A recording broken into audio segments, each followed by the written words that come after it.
Assalomu alaykum barchaga. Superliganing 6-turidan o'rin olgan Qo'qon 1912 nasab uchrashuvidan so'ng dastlabki gollar bosh murabbiy Ruzuqlarga berdik matbuot anjumani ishtirok etdilar.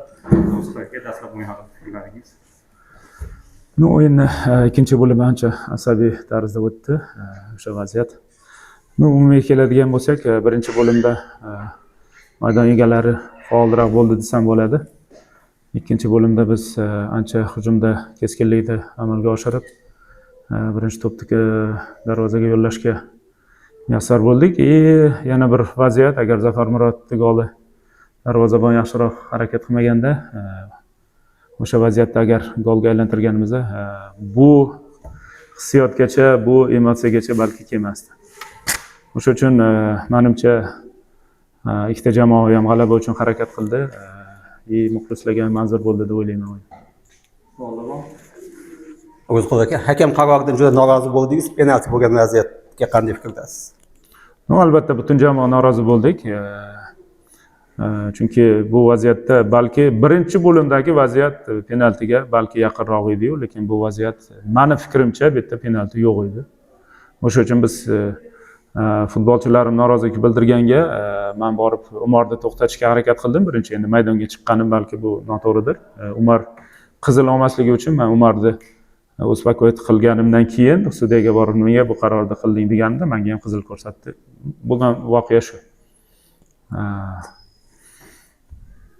Qo'qon jamoasi asosan ikkinchi bo'limda o'yin kuchaytiryapti. Bu o'yinni ko'rib chiqqanimizda tayyormidilaring? Gollar aynan ikkinchi bo'limda bo'ldi. Ikkinchi bo'limdami? Qo'qonning oxirgi o'yinlarida ko'rdik, o'sha xarakter iroda namoyish etib 2-0 da 2-2 qildi. Navbahor bilan g'alabani olib ketdi. Bu jamoani o'sha funksional tayyorgarligi yaxshi ekanligini ko'rinib turibdi. Lekin bugungi o'yinda ikkinchi bo'limda ular sal passivroq harakat qildi. Bizniki balki faollashganimiz sababdir balki. Lekin umumiy qilib oladigan bo'lsak, Qo'qon jamoasini o'yini menimcha ancha yaxshi shakllanib boryapti. O'yin tugagandan keyin Ruzuqlar Abduvohid Nematovni ko'tarib olib chiqib ketdi futbolchingiz. Jarohat qanday? Hozir so'radim. Yaxshi bo'lsa kerak. Endi hozir o'sha vrachlarimiz buni ko'rib chiqadi, o'shandan keyin xulosa qilamiz. Menimcha jiddiy jarohat bo'lmagan. Ruzuqlarga nasab oxirgi yillarda o'sha vazifa qo'yilganda vazifani uddaladi, chempion vazifasi. Lekin deylik 5-6 yilga davr desingan bo'lsak, nasabda vazifa bo'lmasdi va nasab juda bir chiroyli hujumkor futbol namoyish etadi. Shuni hisobga olganda ham hujum qilishdan to'xtamasdi. Hozir ham o'shanga o'xshash holat, ya'ni qaysi ma'nodaki jamoa oldida vazifa yo'q, chunki hamma biladi qanaqa muammolar oldida turgani uchun. Shu sababli jamoa oldida vazifa yo'q, lekin nima uchun jamoaning o'yini o'sha deylik 5-6 yil oldin ham vazifa qo'yilgan paytda zo'r chiroyli futbol o'ynadi. Hozir nima ishlar jamoa o'sha hujumkor ko'p vaziyat yaratadigan chiroyli futbol o'ynaydi. Misol uchun natija ko'rsatish mas'uliyati vazifasi yo'q-ku hozir.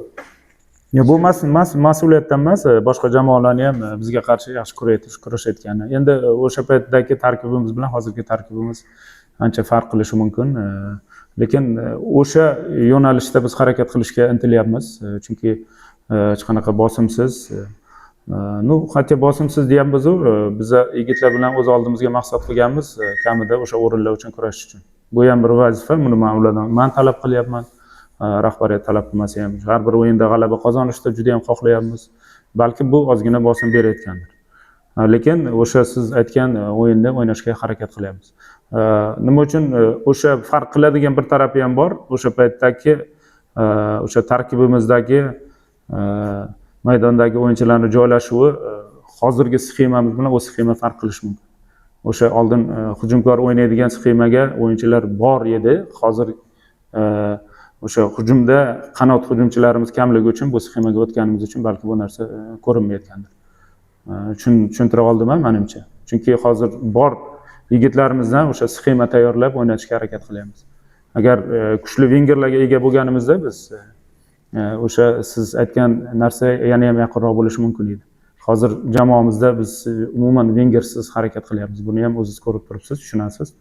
O'sha uchun o'sha paytdagi bilan hozirgi farq shunda deb bilaman. Ruzuqlarga mana ham savolim bor edi. Mana o'yin avvalida Alibek Davronov jarohat borligi aytildi. Bugun G'olib G'aybullayev ham jarohat oldi.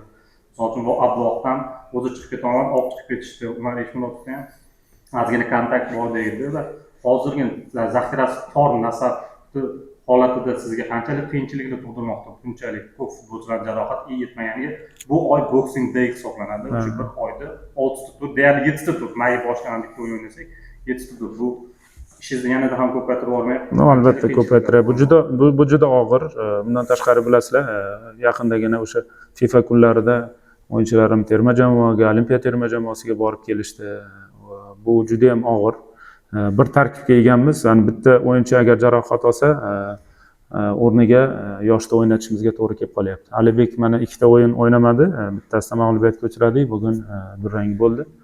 O'sha uchun har bir o'yinchimiz biz uchun juda ham muhim. O'sha uchun shu ko'proq mana shu o'yinlardan keyin faqat tiklanish haqida ko'p o'ylayapmiz. Hech qanaqa yuklamalar bermayapmiz, faqat tiklanishimiz kerak bo'ladi. O'sha 3 kun davomida o'shanga ko'proq e'tibor qaratib, bu vaziyatdan chiqishga harakat qilyapmiz. Savol bo'lsa, matbuot tarjimani birinchi qilish yo'q deyman. Rahmat. Salomat. Rahmat. Assalomu alaykum.